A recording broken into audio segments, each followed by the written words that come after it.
The storm was relentless that night, unleashing a symphony of thunder and rain against the old, weathered house at the end of the lane. The mansion, with its Victorian charm and ivy-clad walls, stood solitary and grand against the turbulent sky. Its windows, dimly lit from within, seemed to waver with each flash of lightning, casting eerie shadows that danced across the floorboards. Clara Jensen had inherited the house from her great-aunt Margaret, a woman she had met only a few times but whose name had always been spoken in hushed tones by family members. Clara, a skeptic by nature, had been hesitant about the inheritance but decided to spend a few days there to settle the estate and sort through Margaret's belongings. The storm began to roll in as Clara made her way through the grand entrance.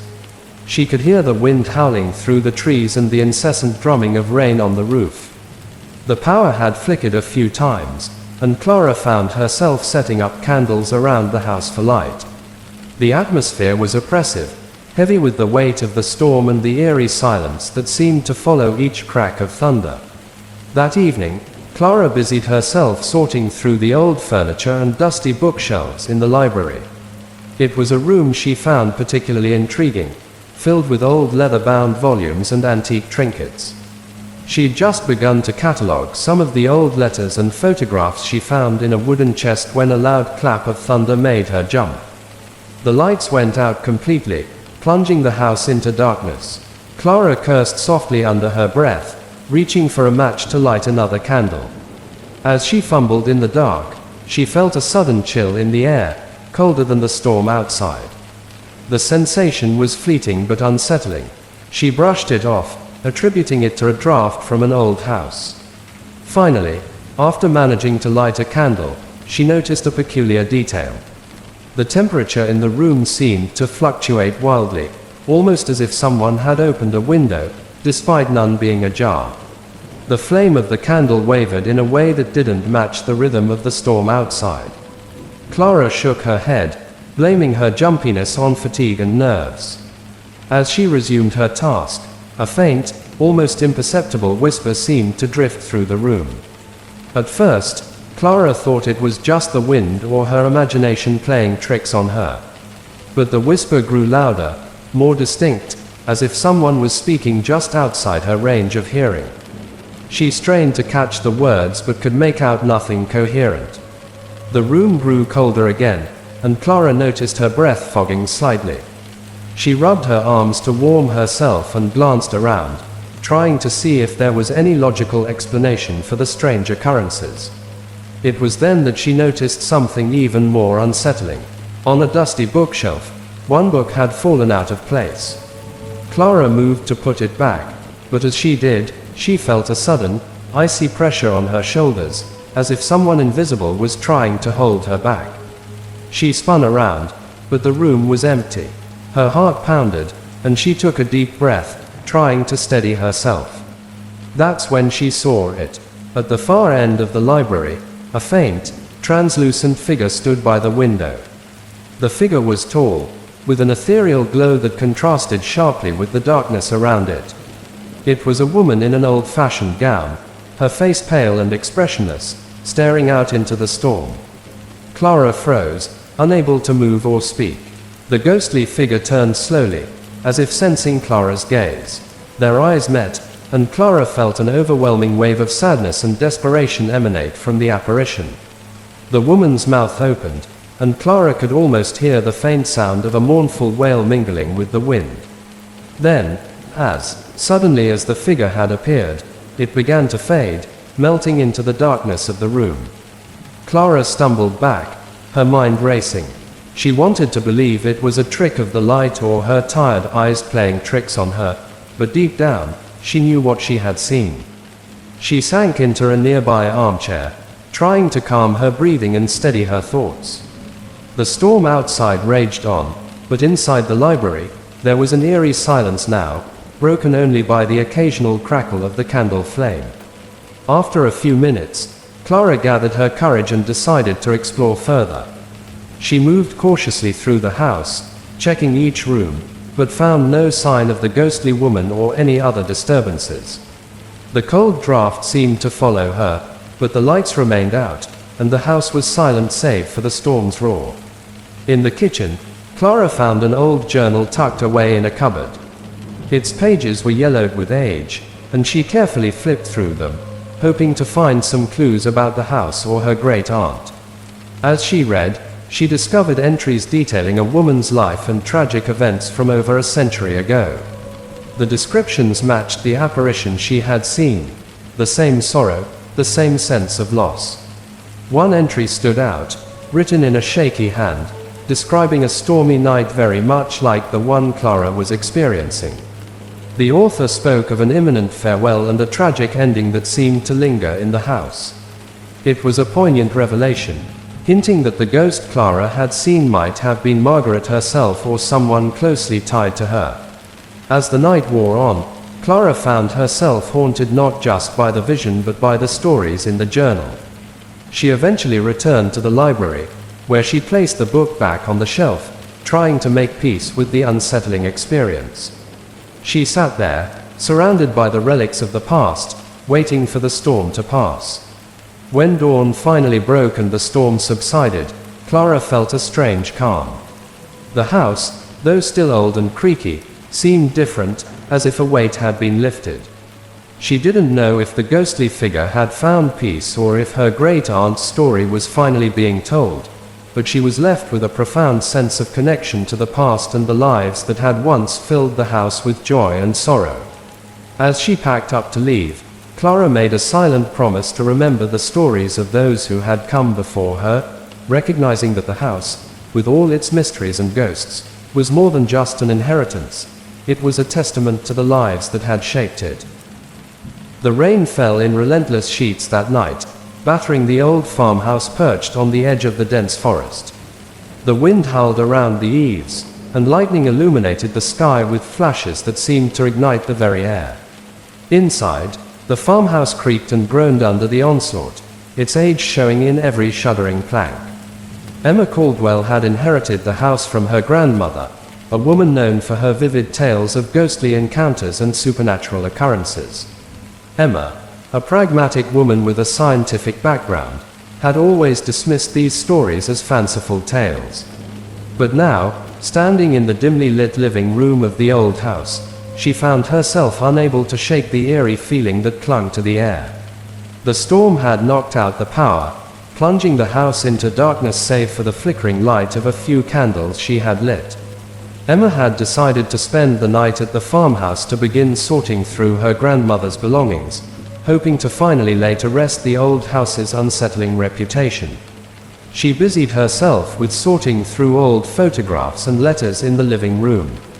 The storm's fury outside seemed to intensify with each passing hour, and Emma found herself glancing nervously toward the windows, their panes rattling in the wind. The room grew colder as the night wore on, and Emma attributed it to the storm and the drafty old house. She wrapped herself in a heavy woolen blanket, trying to ignore the chill that seemed to settle deep in her bones. Just after midnight, the rain beat against the windows with a new intensity, and a particularly violent gust of wind howled through the chimney, sending a shiver through the room. Emma was about to rise from her chair when she heard it, a faint sound, almost like a whisper, carried on the wind. She paused, straining to listen. The whispering was distant but distinct, a series of hushed tones that seemed to beckon from somewhere within the house. Emma stood up and moved cautiously toward the source of the sound, which seemed to be coming from the old study down the hallway. The door to the study was slightly ajar, and as Emma approached, she noticed that the room's heavy, antique clock, one that had not worked for years, was ticking loudly, despite the power outage. The sound was rhythmic and steady, an anomaly that sent a chill down her spine. She pushed the door open and stepped inside, the candlelight casting eerie shadows on the walls. The study was a small, cluttered room filled with old books, maps, and dusty furniture. The ticking of the clock grew louder, more insistent, as she moved further in. Emma's eyes were drawn to a large, ornate mirror on the wall. It was covered in dust, and its surface was cloudy, reflecting the candlelight in distorted patterns. As she approached the mirror, the temperature in the room seemed to drop even further. Emma could see her breath fogging in front of her, and the whispering sounds grew more distinct, forming what seemed to be mournful words she couldn't quite decipher. The clock's ticking was now almost deafening, and Emma's heart began to race. Suddenly, a loud crash came from the far corner of the room. Emma jumped, her heart pounding in her chest. She turned and saw that a stack of old books had fallen to the floor. The candles flickered wildly, and for a moment, the room was illuminated with a ghostly light.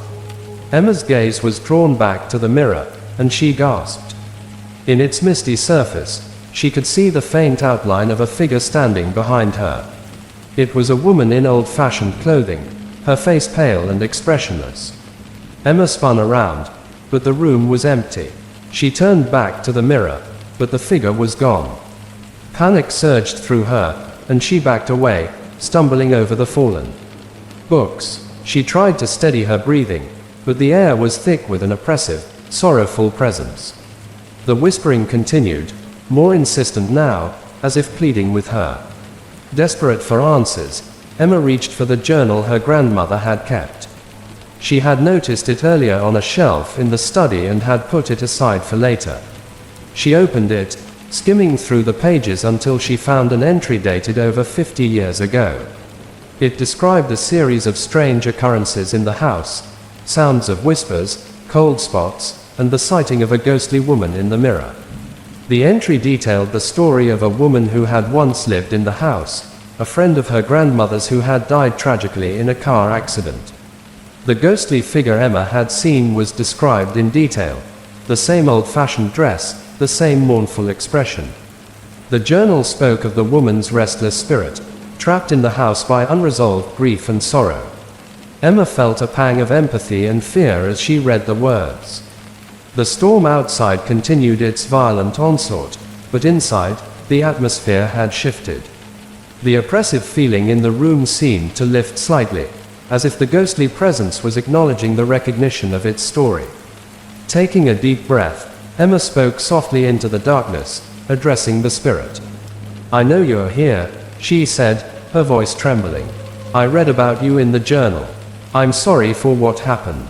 I'm here to listen, if you need to be heard." The temperature in the room seemed to stabilize, and the whispering grew quieter. Emma sat down in a chair, holding the journal tightly, as if it were a bridge between her and the spectral presence. The clock's ticking slowed, and the storm's intensity began to wane. As the hours passed, the atmosphere in the study grew calmer. Emma felt a sense of calm wash over her, and she could almost sense a presence lingering, not in menace but in a quiet, somber acknowledgement. She stayed up through the night, the storm eventually fading to a gentle rain, and the house seemed to settle into a peaceful silence. When morning finally broke and the sun's light streamed through the windows, Emma felt a sense of relief and understanding. The old farmhouse, though still ancient and creaky, seemed to have shed some of its haunted weight. Emma knew she had experienced something profound, a connection to the past that transcended the physical world. As she packed up her belongings to leave, Emma glanced back at the study. The mirror was still there, and the clock had stopped ticking, but the oppressive cold was gone. She felt a silent farewell from the house, and she left with a newfound respect for the stories and spirits that lingered within its walls. The rain drummed relentlessly on the old stone roof, and the wind howled through the trees surrounding the manor. The night was dark and tempestuous, with lightning illuminating the sky in brief, electric flashes. Inside the manor, the warmth and light seemed fragile against the storm's fury. The old house, with its creaky floors and time-worn furniture, stood as a silent witness to the night's chaotic symphony. Margaret Hensley had come to the manor to sort through her late aunt's belongings. Her aunt, Alice, had lived in the manor alone for decades, and though Margaret had visited occasionally, she had never spent a night there. Tonight, she felt a mixture of apprehension and nostalgia as she prepared to stay the night. She hoped to finish the task swiftly and leave the house behind, but the storm made it clear that she was trapped for the night. The power had gone out shortly after her arrival, plunging the manor into darkness. Margaret had lit a few candles and gathered her things in the living room, a grand space with high ceilings and heavy drapes. The storm's roar outside was deafening, but inside, the house seemed to carry its own strange quietness, as though the walls themselves were holding their breath. She was sorting through a box of old letters and photographs when she heard it, a faint, almost imperceptible noise, like the soft rustling of footsteps on the wooden floor above. Margaret froze, her heart skipping a beat. The manor had been empty for months, and she had clearly heard no one else arrive. She rationalized the noise as the house settling or perhaps a trick of the storm, but the sensation of being watched lingered uneasily. After a few minutes, the noise stopped, and Margaret shook off her unease, focusing on the task at hand. As she sifted through the contents of the box, she noticed an old journal. It was bound in faded leather and looked as if it had not been touched in years. Curiosity piqued, she opened it, revealing pages of neat, handwritten entries. The journal belonged to Alice. Margaret's eyes skimmed the text, and she was struck by the poignant entries detailing her aunt's life in the manor. Among the more mundane observations were references to strange occurrences, cold drafts in certain rooms, odd noises, and a persistent feeling of being watched.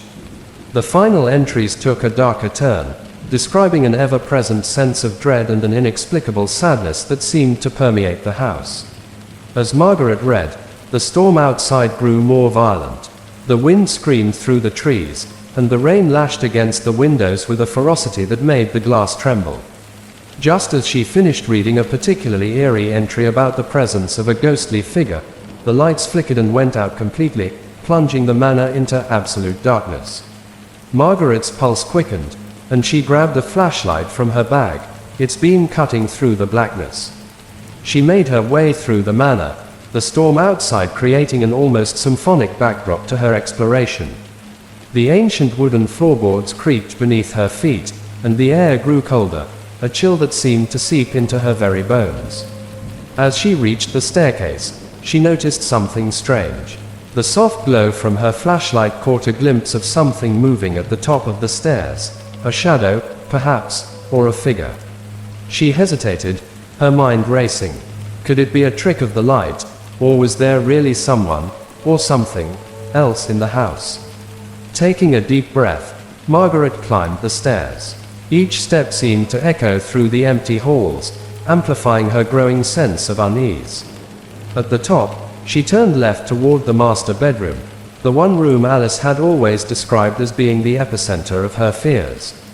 The door was slightly ajar, and Margaret's flashlight beam revealed the room in disarray, with furniture covered in white sheets and old photographs scattered across the floor. As she entered, the temperature in the room dropped dramatically. Margaret's breath misted in the cold air, and she could almost feel an oppressive weight pressing down on her. Her flashlight flickered, casting eerie shadows on the walls. The whispering began then, a soft, mournful sound that seemed to drift around the room, like voices carried on the wind. Margaret's eyes were drawn to the large, antique mirror on the far wall. It was covered in a thin layer of dust, but in the dim light, she could make out her own reflection.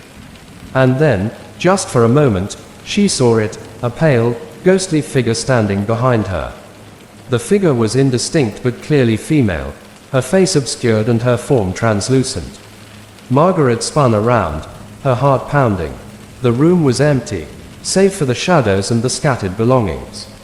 She turned back to the mirror, but the figure had vanished. The whispering continued, now more urgent and sorrowful, filling the room with an almost palpable sense of grief. Desperate to make sense of what she was experiencing, Margaret picked up a photograph from the floor. It showed a younger Alice with a woman she didn't recognize. The woman had a strikingly familiar face, a resemblance to the figure in the mirror. The realization hit her like a jolt. The woman was Alice's sister, who had died tragically years before. Margaret's mind raced as she connected the dots. Alice had always mentioned her sister's untimely death and the grief that had followed. The manor had been a place of mourning and unresolved sorrow, and it seemed that her sister's spirit was still lingering, unable to find peace. With a renewed sense of purpose, Margaret spoke softly into the darkness. "I know you're here," she said. "I understand now. Your presence has been felt, and your story is known. You're not forgotten." The room grew quieter, and the oppressive weight seemed to lift slightly. The whispering faded, leaving behind an eerie but peaceful silence. The temperature slowly returned to normal, and Margaret felt a sense of calm that had been absent for hours. By the time the storm subsided and dawn broke, Margaret felt a deep sense of closure. The manor, though still ancient and imposing, seemed less foreboding. As she prepared to leave, she took one last look at the master bedroom, where the ghostly presence had been most intense. Margaret knew she had experienced something extraordinary, a glimpse into the past and the lingering grief that had bound a spirit to the manor. The ghostly figure was no longer a source of fear but a reminder of the human experiences that had shaped the house's history. With a final, respectful farewell, she left the manor behind, carrying with her a story that would not be forgotten. The storm outside was relentless, its fury battering the old cottage perched on the edge of the moor. Rain pelted the windows with a steady, rhythmic drumming, and the wind howled through the gaps in the cottage's ancient wooden walls. Inside, the flickering glow of a single candle cast long, wavering shadows on the walls, making the cozy living room appear both intimate and ominous. Emily Dawson had arrived at the cottage just as the storm began to intensify.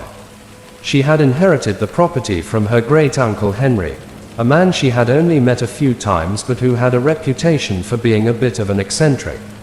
The cottage, with its ivy-clad walls and creaky floors, had always been described in family lore as quaint but peculiar. Tonight, with the storm raging outside, it seemed to take on a life of its own. The power had gone out shortly after Emily's arrival, leaving her to rely on the flickering candlelight and the crackling fireplace. She had intended to spend the night cataloguing the belongings her great-uncle had left behind, but the storm's intensity made the task feel almost secondary to the eerie atmosphere that enveloped the cottage. Emily was sorting through an old trunk in the corner of the living room when she heard it, a soft, almost imperceptible sound coming from the upstairs bedroom. It was a faint, rhythmic thudding, like the muffled beat of a distant drum or the soft shuffle of footsteps. Emily stopped, her heart skipping a beat. The sound was intermittent, coming and going with the gusts of wind. She tried to ignore it, attributing it to the storm or the old house settling, but the noise persisted, growing slightly louder.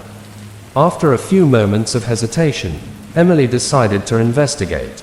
She picked up a flashlight from her bag and made her way up the narrow, winding staircase, the wooden steps creaking under her weight. The air grew colder as she ascended, and the temperature shift was palpable, even though the storm outside had not abated. At the top of the stairs, Emily turned toward the master bedroom. The door was slightly ajar, and as she pushed it open, a chill ran down her spine. The room was dimly lit by the pale light of the candle she had carried up with her. The bed, covered in an old, faded quilt, seemed untouched. But the unsettling thudding noise had grown louder and now seemed to be coming from the corner of the room. Emily's flashlight beam caught a glimpse of something peculiar.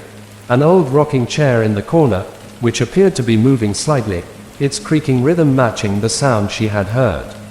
The sight was unsettling, and Emily's heart raced. She had not seen the chair move before, and it was certainly not windy enough inside to cause such motion. With a trembling hand, Emily approached the rocking chair. The thudding sound was now accompanied by a soft, mournful whispering, like distant voices caught in the wind. As she neared the chair, it suddenly stopped rocking, and the room fell eerily silent. Emily's breath caught in her throat. She felt as though she were being watched, and an overwhelming sense of sadness seemed to permeate the room. As Emily stood there, trying to steady her nerves, she noticed an old photograph on a bedside table. The photo showed a young woman in a dark dress, her face serene but with a haunting quality. She realized with a start that the woman in the photograph resembled the old-fashioned figure she had seen earlier in her great-uncle's belongings, a woman who had lived in the cottage many years ago. Emily's curiosity got the better of her, and she picked up the photograph, studying it closely. The back of the photo had a handwritten note. "Margaret, my dearest, I hope you find peace."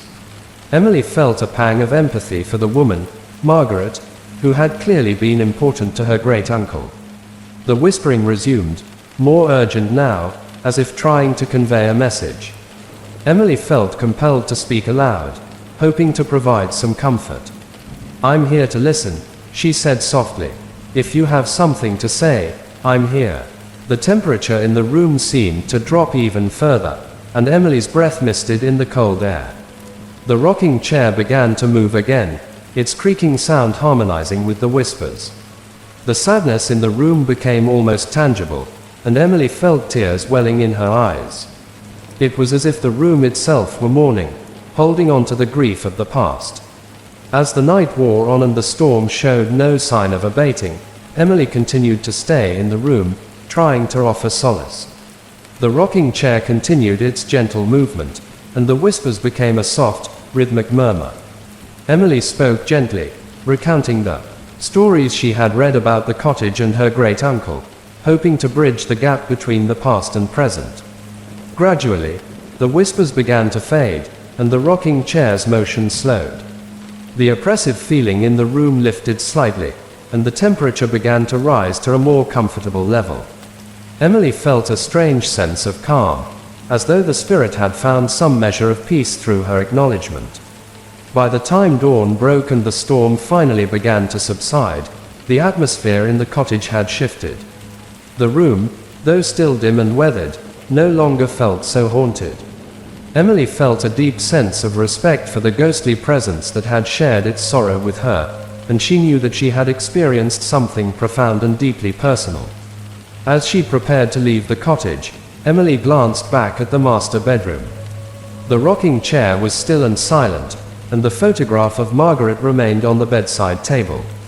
She felt a silent gratitude for the night's events, knowing that she had borne witness to a poignant part of the cottage's history and had provided a small measure of comfort to a restless spirit. The rain had finally ceased, leaving the moor glistening in the early morning light. Emily left the cottage with a mixture of relief and reverence, carrying with her a memory of a night where the past had reached out through the storm to find a voice. The storm raged fiercely outside, its relentless fury battering the old farmhouse that stood isolated at the edge of a sprawling forest. Rain lashed against the windows, and the wind howled through the eaves, creating an unsettling symphony of nature's wrath. Inside, the house seemed to tremble with every crack of thunder, the walls creaking and groaning as if trying to weather the storm's rage. Emma Collins had inherited the farmhouse from her great-uncle Richard, a man she barely knew but whose name had always been linked with eerie tales. It was said that Richard had been a recluse, spending his last years alone in the house, and after his passing, the place had stood empty for months. Emma, needing to clear out the property, decided to spend the night there despite the storm, hoping to get the task done quickly and leave. The power had gone out soon after Emma's arrival, plunging the house into darkness. The only sources of light were the flickering candles she had scattered around, casting eerie shadows on the walls. Emma worked methodically, sorting through old boxes and furniture in the dim light, trying to ignore the unsettling atmosphere. The storm outside seemed to grow fiercer with each passing hour, adding to her growing sense of unease. Around midnight, as the storm reached its peak, Emma heard it, a faint, rhythmic sound coming from the upstairs bedroom. It was a soft, thumping noise, like the sound of someone pacing slowly back and forth. She stopped her work, her heart pounding as she tried to determine the source. The noise persisted, growing slightly louder with each passing minute. Emma reasoned that it could be the house settling or perhaps a draft causing the sound, but the rhythmic nature of the noise made her uneasy. Deciding to investigate, Emma grabbed a flashlight and made her way up the narrow, creaky staircase. The air grew colder as she ascended, the temperature dropping noticeably. The old house seemed to sigh and groan with every step she took, amplifying her growing anxiety. At the top of the stairs, she hesitated, the thumping noise growing more pronounced as she approached the master bedroom. The door to the master bedroom was slightly ajar, and Emma pushed it open cautiously. The room was large and filled with antique furniture covered in dust sheets. The bed, with its heavy canopy, looked imposing in the dim light of her flashlight. The thumping noise was now unmistakably coming from the far corner of the room, where an old rocking chair stood. The rocking chair moved slowly back and forth, its creaking rhythm perfectly in time with the thumping Emma had heard. The sight was both mesmerizing and unsettling. Emma's flashlight beam illuminated the chair, but the room was otherwise dark, the shadows playing tricks on her eyes. With trembling hands, Emma approached the chair. As she drew closer, the temperature in the room dropped even further, and her breath began to mist in the cold air. The thumping noise ceased suddenly, replaced by a deep, oppressive silence. Emma's flashlight flickered, and she felt a wave of cold, almost as if she were being watched. She glanced around the room, noticing an old photograph on the dresser. The photo was framed in tarnished silver and showed a stern-looking man in old-fashioned clothing. The man resembled the descriptions she had heard of her great-uncle Richard, a serious, solitary figure. Emma wondered if this was the source of the ghostly presence she felt. As she studied the photograph, a sudden gust of wind howled through the room, causing the window panes to rattle and the candles to flicker wildly. Emma spun around, her heart racing. The rocking chair had stopped moving, and the silence that followed was almost deafening. The air seemed to thicken, and Emma felt a profound sense of sadness enveloping the room. She could almost hear faint whispers, as if the house itself were trying to communicate.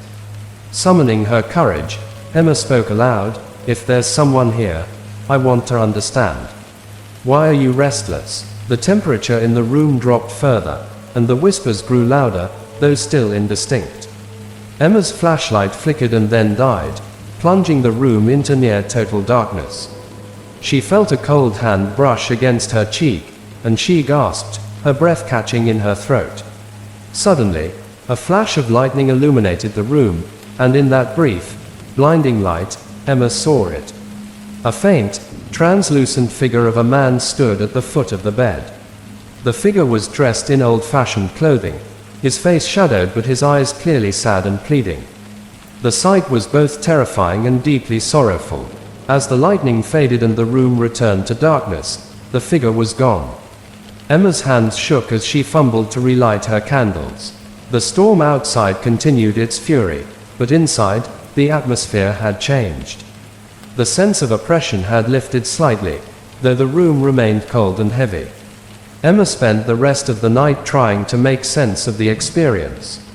She could not shake the feeling that the figure she had seen was tied to the house's past, a restless spirit connected to her great-uncle Richard.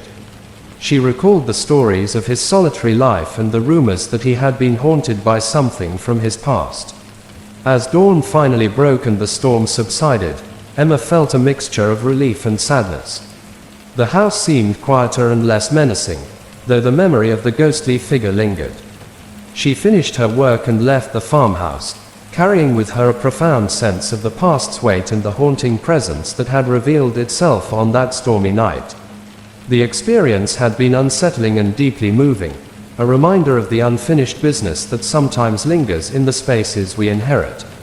As Emma drove away, she glanced back at the farmhouse one last time, knowing that its history and the restless spirit she had encountered would remain a part of her forever. The rain fell relentlessly, its steady rhythm mingling with the occasional crack of thunder. The old Victorian house, with its weathered wooden facade and ivy-clad walls, stood isolated on a hill overlooking the darkened town. The storm had arrived with a vengeance, turning the night into a chaotic symphony of nature's fury. Inside the house, the only light came from a few flickering candles, casting eerie shadows on the walls and adding to the sense of foreboding. Sarah Whitaker had come to the house to clear out her late Aunt Clara's belongings. The house had been empty for months after Clara's passing, and Sarah, who had inherited the property, decided to spend the night sorting through her aunt's things.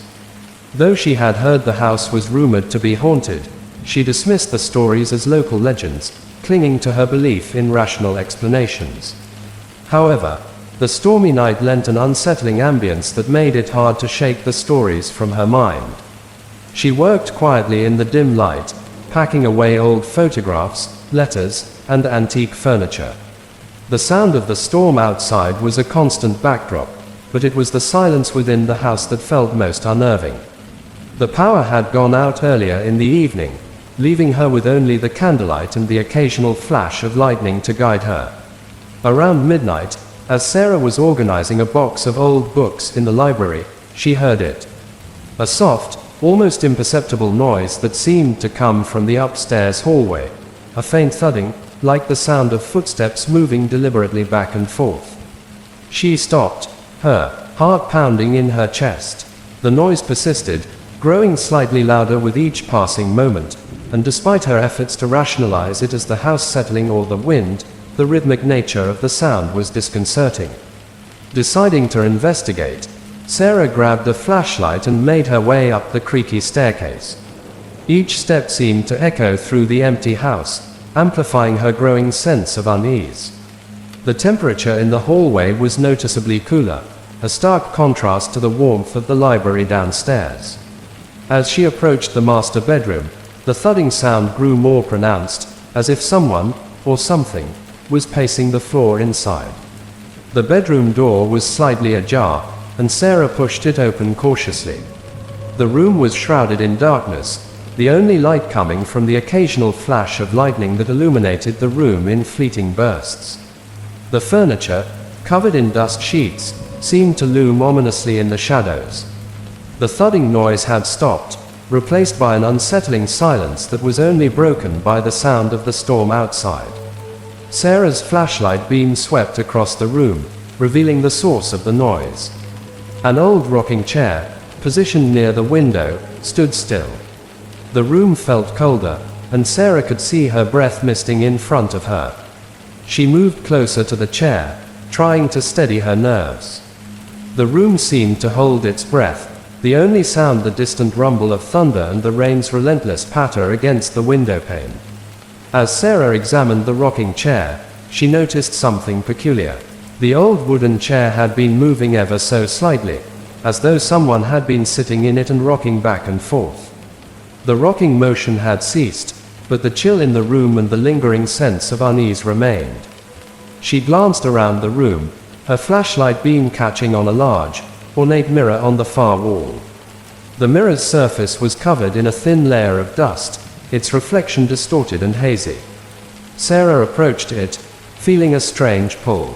The reflection revealed the room behind her, but as she looked closer, she saw something that made her blood run cold. In the dim light of the flashlight, she saw the faint outline of a figure in the mirror, an indistinct shape of a woman dressed in old-fashioned clothing, her face pale and her expression one of sorrow. Sarah spun around, her heart racing, but the room was empty. She turned back to the mirror, but the figure was gone. The sense of being watched grew stronger, and the temperature in the room seemed to drop even further. Sarah felt a profound sadness enveloping her, an emotion so intense it was almost tangible. The whispering began then, a soft, mournful sound that seemed to echo through the room, though the source was unseen. It was as if the house itself were trying to communicate. Desperate to understand, Sarah took a deep breath and spoke aloud. "If there's someone here, I want to understand. Why are you here?" The whispering grew more intense, the voices rising in a soft, rhythmic murmur that filled the room. The cold seemed to press in on Sarah, and she felt a cold hand brush against her arm. She gasped, her breath coming in shallow, uneven bursts. The rocking chair began to move slightly, its creaking rhythm now synchronized with the whispering. The atmosphere was heavy, laden with an overwhelming sense of grief. Sarah's mind raced as she tried to make sense of the presence she felt. She recalled the stories her Aunt Clara had told about the house, a tale of a young woman who had lived there long ago and had died tragically. The house had been a place of sorrow for many, and the stories hinted at a lingering spirit bound by unresolved emotions. With a renewed sense of purpose, Sarah spoke gently into the darkness. "I understand you're in pain. I'm here to listen. If you need to be heard, Please let me know." The whispering gradually subsided, and the temperature in the room began to stabilize. The rocking chair's motion slowed, and the oppressive feeling in the room lifted slightly. Sarah could still sense a presence, but it was no longer as overwhelming. The storm outside continued its roar, but inside, the atmosphere felt somewhat calmer. By the time dawn arrived and the storm finally began to wane, Sarah felt a profound sense of respect and understanding. The house, though still old and creaky, seemed to have shed some of its haunting weight. She finished her work and left the Victorian house, carrying with her a deep awareness of the past and the restless spirit that had revealed itself on that stormy night. As she drove away, she glanced back at the house one last time, feeling a mix of relief and reverence.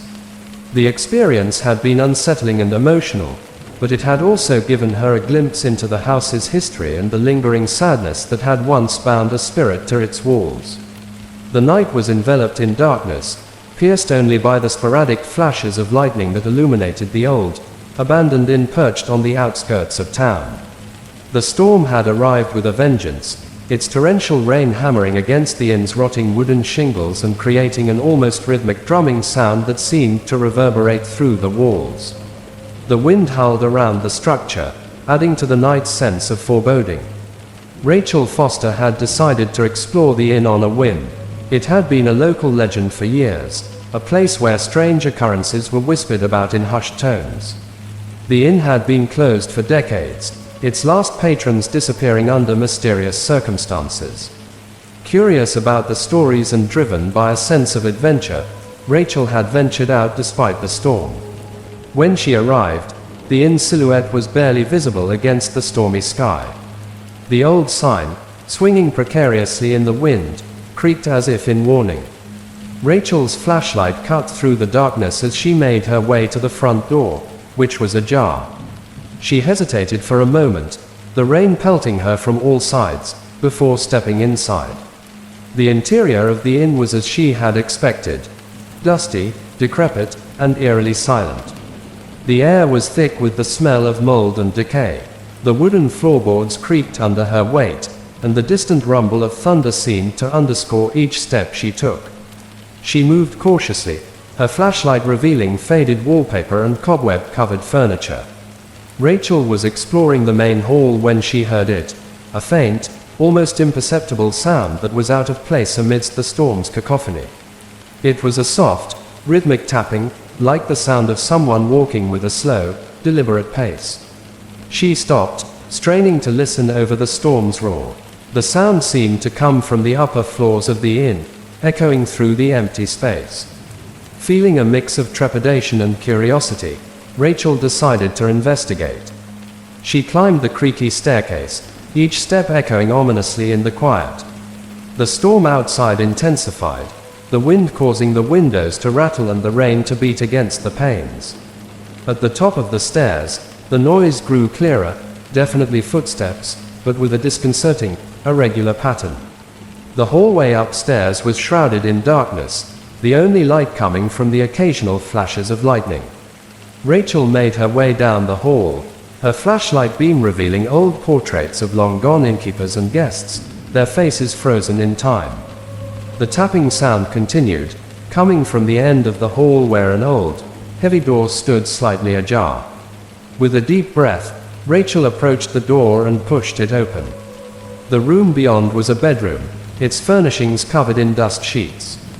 The bed, with its ornate headboard, looked as though it hadn't been touched in decades. The sound was now unmistakable, a rhythmic tapping that seemed to come from the far corner of the room.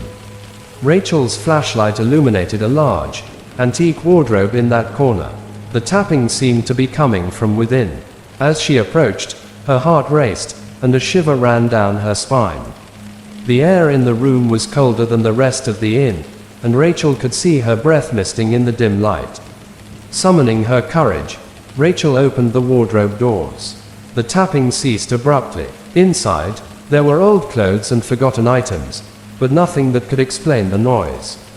She examined the wardrobe, her flashlight revealing nothing out of the ordinary. Just as she was about to close the doors, she heard it again, a soft whisper, barely audible over the storm. Rachel turned around, her flashlight sweeping across the room. The whispering grew louder, forming words that were indistinguishable but filled with a sense of desperation. Her flashlight flickered, and the temperature in the room seemed to drop even further.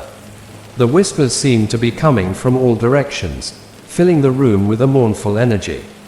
As the lightning illuminated the room in brief, stark flashes, Rachel saw it. A translucent figure, barely visible, stood near the bed. The figure was dressed in old-fashioned clothing, its features faint and indistinct. The ghostly presence seemed to be watching her, its expression a mix of sorrow and longing. Rachel's breath caught in her throat. The figure's eyes, though shadowed, seemed to plead for something. The whispers intensified, growing more urgent. Rachel felt an overwhelming sense of sadness, as if the room itself was mourning. The storm outside continued its assault, but inside, the air was filled with a profound, sorrowful energy. Desperate to understand, Rachel spoke aloud, her voice trembling, "Who are you? What do you want?" The figure did not move but seemed to waver slightly, as if struggling to manifest fully. The whispers became more coherent, and Rachel could make out fragments of words: help, lost, and find. The intensity of the moment was almost unbearable. Rachel felt a deep empathy for the restless spirit, whose sadness seemed to echo through the room. The atmosphere felt charged with emotion, and Rachel could feel the ghost's anguish pressing down on her. Determined to offer some form of solace, Rachel continued to speak softly. "I can't promise I can help you completely, but I'll try to understand. Please, let me know what you need." The figure seemed to fade slightly, and the whispers began to soften. The temperature in the room slowly returned to normal, and the oppressive feeling lifted. The rocking motion of the room seemed to diminish, and the ghostly presence became less intense. Rachel could still sense the spirit's presence, but it felt more at peace, as if it had been heard and acknowledged. By the time dawn broke and the storm finally began to subside, Rachel felt a mixture of relief and respect. The inn, though still old and eerie, no longer felt overwhelmingly haunted. She completed her exploration with a newfound understanding of the spirit's plight and left the inn with a sense of quiet resolution. As she drove away, she glanced back at the inn one last time, feeling a profound connection to the stories she had heard and the ghost she had encountered. The experience had been both unsettling and deeply moving, offering a glimpse into the past and the unresolved emotions that had bound a spirit to the storm-lashed inn. The rain battered the windows with relentless intensity, its rhythmic drumming blending with the occasional growl of thunder. The old farmhouse stood isolated on a lonely stretch of land, its wooden planks groaning under the onslaught of the storm. Inside, the flickering light of a single lamp cast long shadows on the walls, making the interior seem both cozy and menacing. Jennifer Hayes had inherited the farmhouse from her great-aunt Louise, a woman she remembered only vaguely from her childhood visits. Aunt Louise had lived alone in the house for decades before her passing, and now Jennifer was there to sort through her belongings and prepare the property for sale. The stormy weather had forced her to stay overnight, a situation she approached with a mix of curiosity and apprehension. The power had gone out just as Jennifer began her task, plunging the house into darkness save for the weak light of her lamp and a few candles she had managed to light. The wind howled through the gaps in the old windows, and the house seemed to shiver with every gust. As she worked by the dim light, Jennifer couldn't shake the eerie feeling that seemed to permeate the air, amplified by the storm's ferocity. Around midnight, as Jennifer was rummaging through a trunk of old photographs and letters in the living room, she heard it, a faint, rhythmic tapping coming from the upstairs hallway. It was a sound that seemed completely out of place amid the storm's roar. The tapping was slow and deliberate, like someone knocking on the wooden floor in a steady, unnerving pattern. Her heart racing, Jennifer tried to dismiss the sound as a figment of her imagination, perhaps caused by the storm's impact on the old house. But the tapping persisted, growing slightly louder with each passing minute. After several moments of hesitation, she decided to investigate, grabbing a flashlight and making her way to the staircase. The wooden stairs creaked under her weight, each step amplified by the howling wind outside.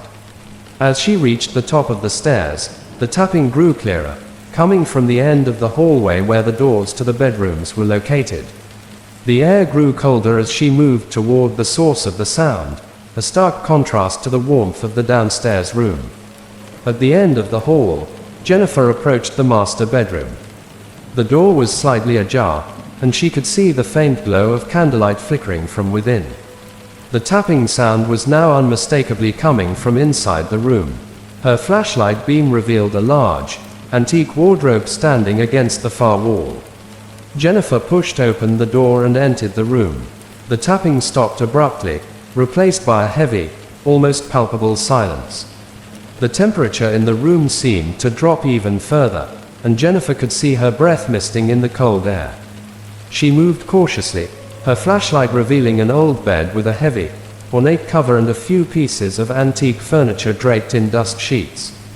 The wardrobe in the corner was now the focal point of her attention. It stood tall and imposing, its doors closed tightly. The tapping had seemed to come from within, but now the room was still. As she approached the wardrobe, Jennifer's flashlight flickered, and the beam wavered uncertainly. Summoning her courage, Jennifer opened the wardrobe doors. Inside, there were old clothes, moth-eaten and forgotten, and a few dusty hats.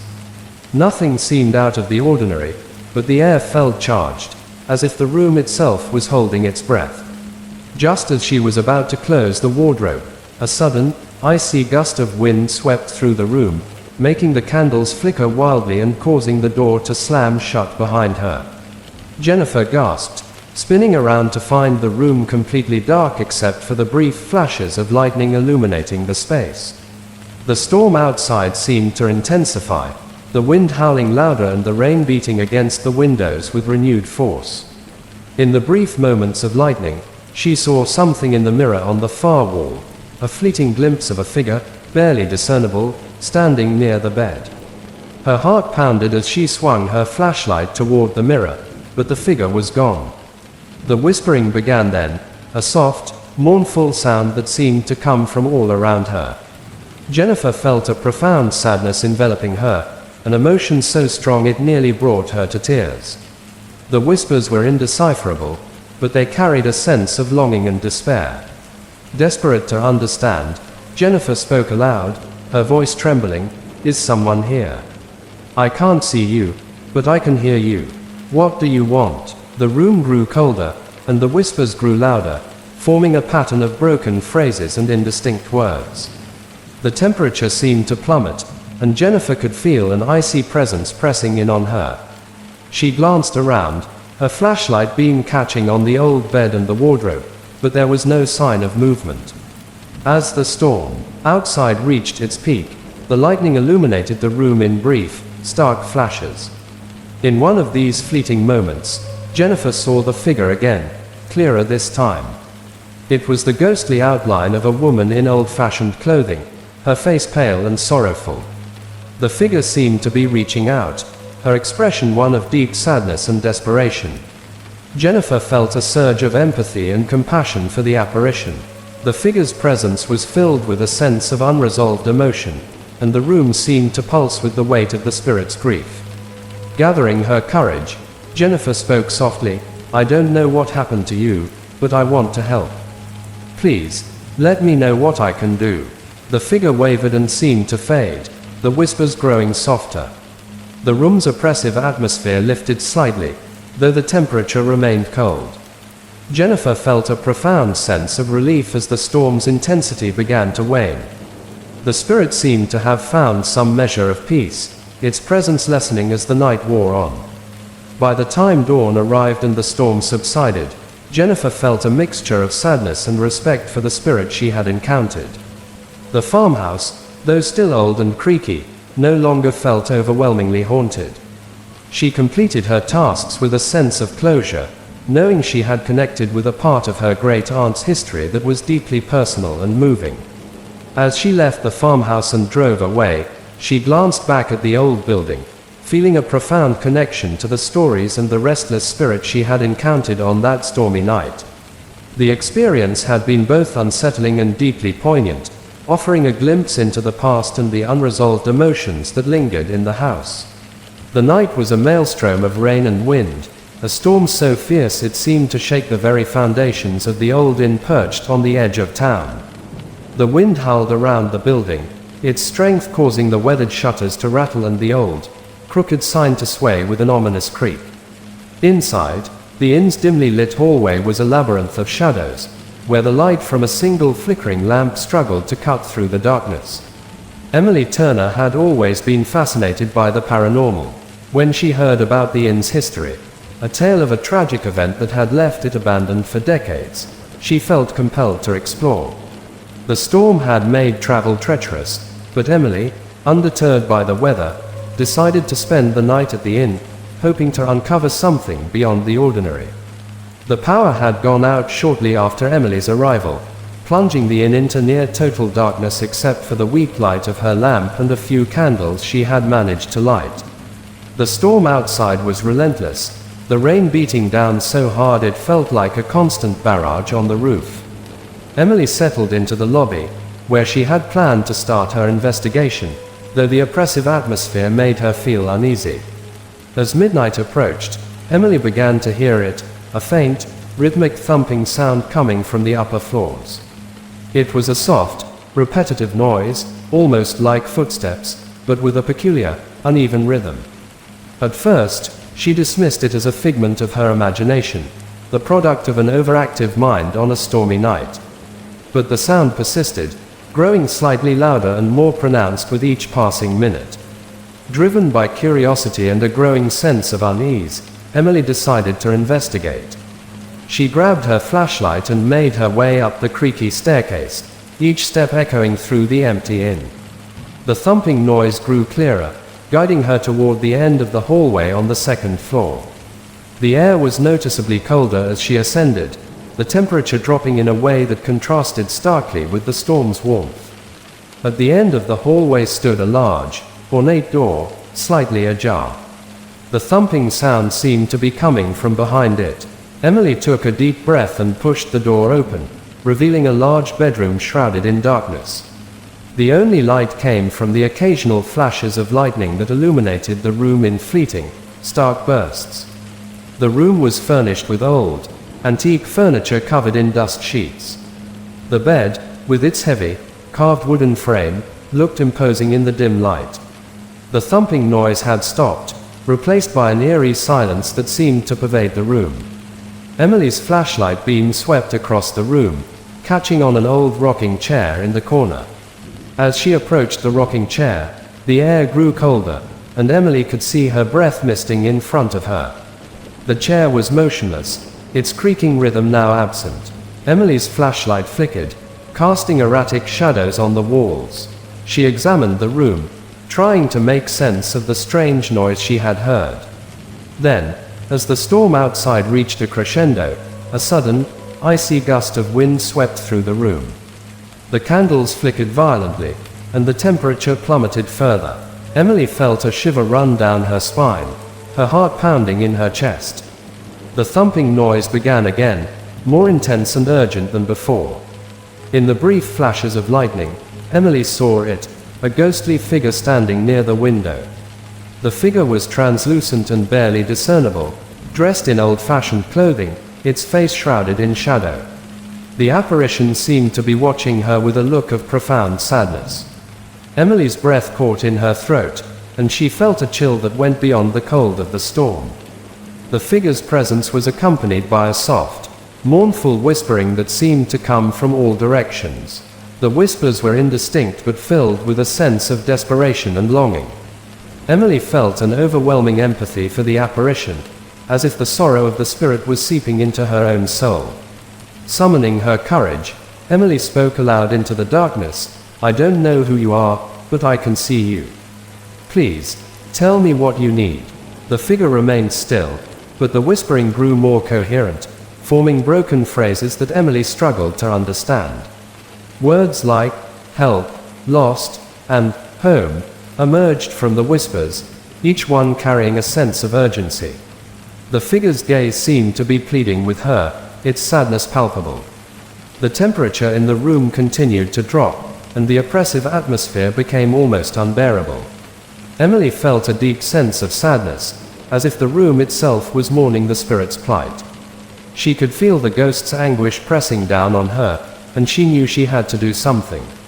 With a trembling voice, Emily continued, "I want to help you. If there's something you need or something you want to say, please let me know." The figure seemed to waver slightly, and the whispers began to soften. The temperature in the room began to stabilize, and the oppressive feeling lifted somewhat. The spirit's presence remained, but it felt less intense, as if the ghost had been heard and acknowledged. As the storm outside began to wane and dawn approached, Emily felt a mix of relief and reverence. The inn, though still old and eerie, no longer felt overwhelmingly haunted. She completed her exploration with a sense of closure, knowing that she had connected with the spirit in a meaningful way. As she left the inn and drove away, she glanced back at the old building, feeling a profound connection to the stories and the restless spirit she had encountered on that stormy night. The experience had been both unsettling and deeply moving, offering a glimpse into the past and the unresolved emotions that had bound a spirit to the inn. The night was drenched in a relentless downpour, the rain hammering against the windows of the old farmhouse with a deafening rhythm. The wind howled through the trees, sending shivers down the spine of anyone who ventured near. Inside, the farmhouse was dark and damp, lit only by the flickering light of a few candles that struggled to push back the encroaching gloom. Clara Matthews had been traveling all day and had sought refuge in the farmhouse, which was a family heirloom she had recently inherited. The farmhouse had stood empty for years, a fact that had fueled numerous local ghost stories. Despite the tales, Clara, a rationalist by nature, had dismissed them as mere folklore. She had come to the farmhouse to assess its condition before deciding its future, not to encounter anything supernatural.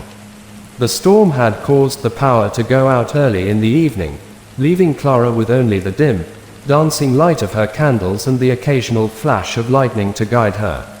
The house was eerily silent except for the constant drumming of rain and the creaking of the old wooden structure as it settled under the strain of the storm. Around midnight, as Clara was sorting through some old photographs in the living room, she heard it, a faint, rhythmic tapping coming from the upstairs hallway. It was an irregular noise, almost like footsteps but with a peculiar cadence that didn't quite match any natural pattern. At first, she thought it might be the wind, but the sound was too deliberate and persistent. Determined to find the source of the noise, Clara climbed the creaky staircase, the wooden steps groaning under her weight. The hallway on the second floor was shrouded in darkness, the only illumination coming from occasional flashes of lightning that revealed glimpses of dusty furniture and cobwebs. The tapping sound seemed to come from the far end of the hall, near a door that was slightly ajar. As Clara approached the door, the tapping stopped. She hesitated, her breath visible in the cold air of the unheated house. With a deep breath, she pushed the door open and stepped into the room.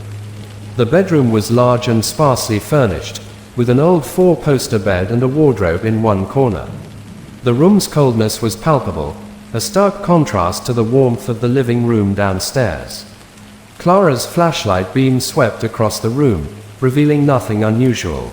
The bed was covered with a heavy, dust-covered quilt, and the wardrobe stood silent and still. As she moved closer to the wardrobe, the temperature seemed to drop further, and Clara's breath fogged up in the chill. The tapping noise resumed, now coming from the wardrobe itself. With growing apprehension, Clara opened the wardrobe doors. Inside were old clothes and forgotten items, nothing that seemed out of place or capable of making such a noise. She turned to close the doors when a sudden, piercing cold swept through the room. The candles flickered violently, and the flashlight's beam wavered. Then, in a brief flash of lightning, Clara saw it, a figure standing near the bed. The apparition was barely visible, a faint, shadowy outline of a woman in old-fashioned clothing. Her face was obscured, but the figure's presence was undeniable. The figure seemed to be gazing at Clara with an expression of profound sadness. Clara's heart pounded as the room seemed to grow colder.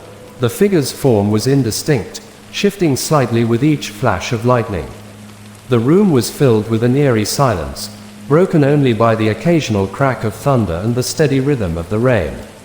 Desperate to understand, Clara spoke aloud, her voice trembling, "Who are you? Why are you here?" The ghostly figure remained motionless, but Clara could feel a palpable sense of despair emanating from it. The temperature in the room seemed to drop even further, and Clara could see her breath misting in front of her. The figure's sadness was overwhelming, a deep sorrow that seemed to pervade the very air. The whispers began then, a soft, mournful sound that seemed to come from all directions. The words were indistinct, but the tone conveyed a sense of longing and unfulfilled desire. Clara felt a profound empathy for the apparition, as if the room itself was mourning along with the spirit. Determined to help, Clara continued to speak softly, "I don't know what happened to you, but I want to understand. Please, tell me what you need." The ghostly figure wavered, its form becoming slightly more distinct with each passing moment. The whispers grew more coherent, forming fragmented phrases that Clara struggled to interpret. Words like lost, searching, and home emerged, each carrying a sense of urgent sorrow. The temperature in the room began to stabilize, and the oppressive feeling seemed to lift slightly. Clara felt a sense of relief, as if the spirit had been heard and acknowledged. The figure's presence remained, but it was less intense, as if the spirit had found a measure of peace. By the time dawn arrived and the storm began to subside, Clara felt a mix of relief and reverence. The farmhouse, though still old and creaky, no longer felt overwhelmingly haunted. The encounter with the spirit had been unsettling but also deeply moving. Clara completed her tasks with a renewed sense of respect for the house and its history. As she left the farmhouse and drove away, Clara glanced back at the old building, feeling a profound connection to the stories and the restless spirit she had encountered on that stormy night. The experience had been both eerie and enlightening, offering a glimpse into the past and the unresolved emotions that had bound the spirit to the farmhouse. The rain was relentless, cascading in torrents that drowned out all other sounds. It pounded against the windows of the old Victorian house with an almost rhythmic intensity. The wind howled through the eaves, causing the aged timbers to creak and groan. Inside, the house was dimly lit by the flickering light of a few candles, their flames dancing uncertainly in the drafty air. Eleanor Whittaker had decided to spend the night in the house despite the storm. She had inherited it from her grandmother, a woman who had passed away under mysterious circumstances. The house had been vacant for years, a relic of a bygone era shrouded in local legends and ghost stories. Eleanor, both intrigued and unsettled by the stories, had come to the house to sort through her grandmother's belongings and perhaps find some closure. The power had gone out shortly after Eleanor arrived, plunging the house into darkness save for the soft glow of candles and the occasional flash of lightning that illuminated the room in stark, fleeting bursts. The storm outside was unrelenting, and Eleanor found the isolation both eerie and oddly comforting as she worked through boxes of old family photographs and letters in the dim light. Around midnight, as Eleanor was examining a particularly old and dusty trunk in the upstairs bedroom, she heard it, a faint, rhythmic thumping sound coming from somewhere in the house. It was a peculiar noise, one that seemed to grow louder and more insistent with each passing moment. It didn't match the natural rhythm of the storm, and it seemed oddly deliberate, as if someone, or something, was trying to get her attention. Heart pounding with a mix of fear and curiosity, Eleanor decided to investigate. She grabbed a flashlight and ventured out of the bedroom, moving cautiously down the dimly lit hallway. The sound seemed to be coming from the end of the hall, near a door that led to an old, seldom used room. The hallway was shrouded in darkness except for the occasional flicker of lightning that briefly illuminated the space. As Eleanor approached the door, the thumping sound ceased abruptly. She hesitated for a moment, her breath visible in the cold air of the house. With a deep breath, she pushed the door open and stepped inside. The room was sparsely furnished, with an old rocking chair positioned near a large window and a small desk cluttered with faded papers and dusty books. The temperature in the room felt colder than the rest of the house, and Eleanor could see her breath misting in front of her. The thumping sound began again, now coming from the rocking chair. The chair began to move slightly, rocking back and forth with a gentle, unsettling motion. Eleanor's flashlight beam caught on the chair, revealing no visible cause for its movement. Suddenly, the room was illuminated by a brilliant flash of lightning, and Eleanor saw it, a ghostly figure standing in the corner by the window. The figure was translucent and faint, dressed in old-fashioned clothing that seemed out of place.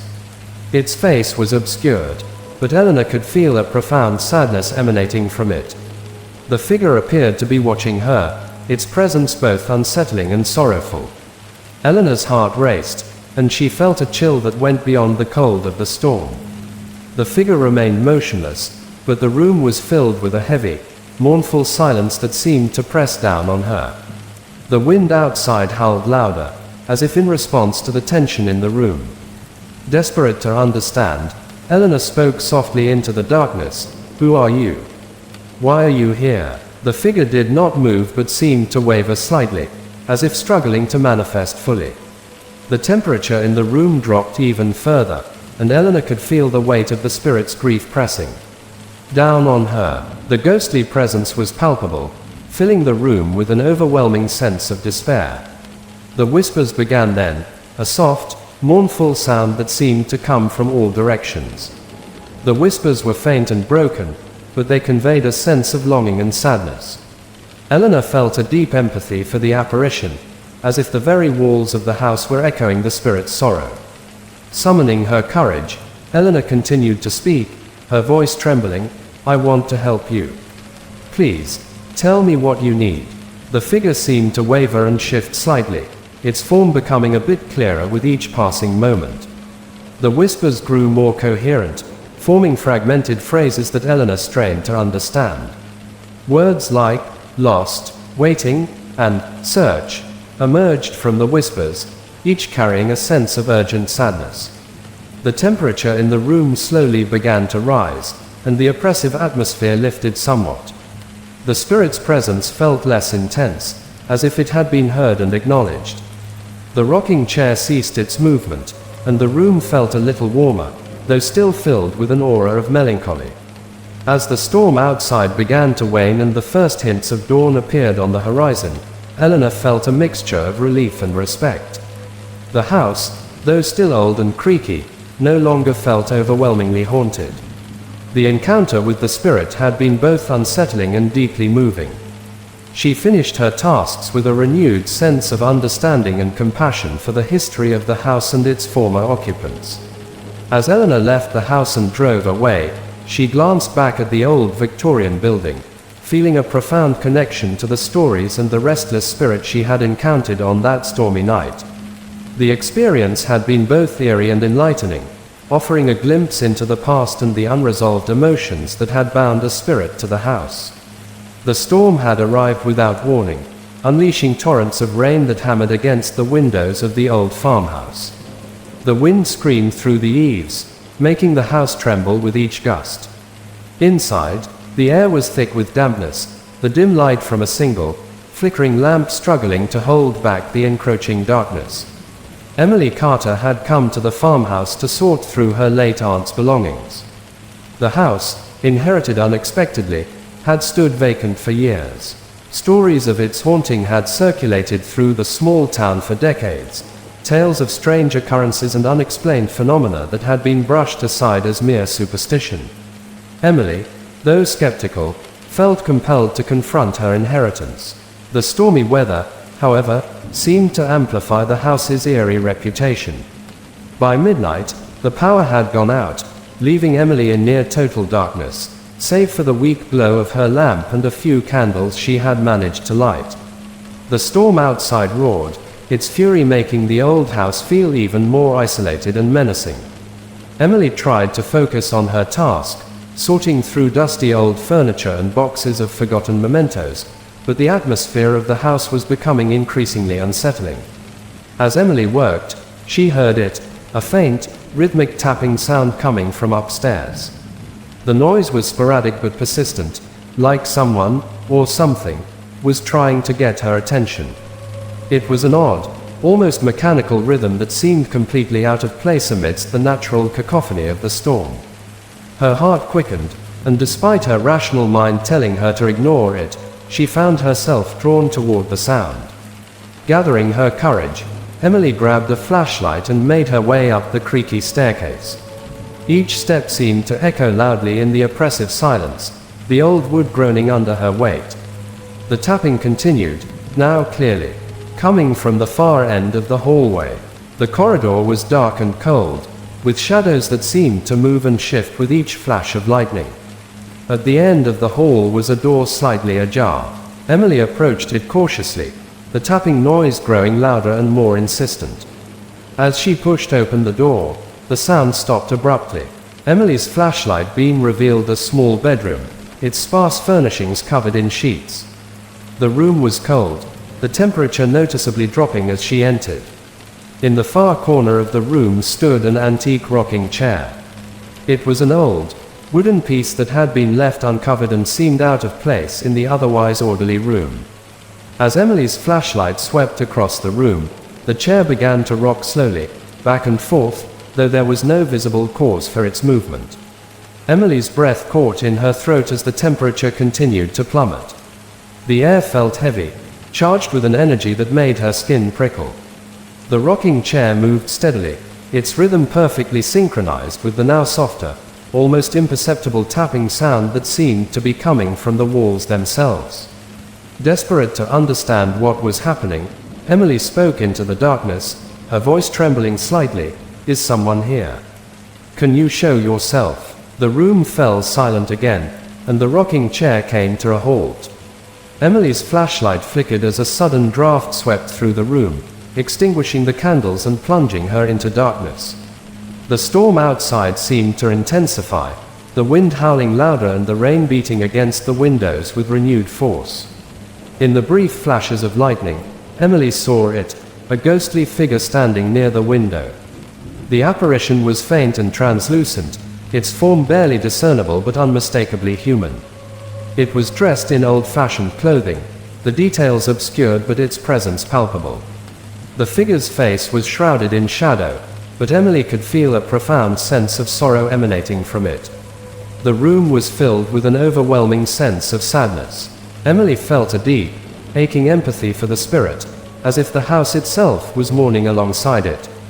The figure did not move but seemed to be reaching out, its form flickering and wavering with each flash of lightning. Summoning all her courage, Emily continued to speak softly. "I don't know what happened to you, but I'm here to listen. Please, if there's something you need to say, tell me." The figure seemed to respond to her words, its form becoming slightly more distinct. The atmosphere in the room shifted, and the coldness seemed to ease, though the sadness remained. Emily could hear faint whispers, soft and mournful, forming fragmented phrases like, "lost," "waiting," and "home." Each word carried a weight of desperation and longing. As the storm outside began to abate and the first light of dawn began to creep through the window, the spirit's presence gradually diminished. The figure's form became fainter until it finally disappeared, leaving the room still and quiet. The temperature in the room began to normalize, and the oppressive feeling lifted, though the sense of melancholy lingered. Emily left the farmhouse with a heavy heart and a newfound respect for the stories she had once dismissed.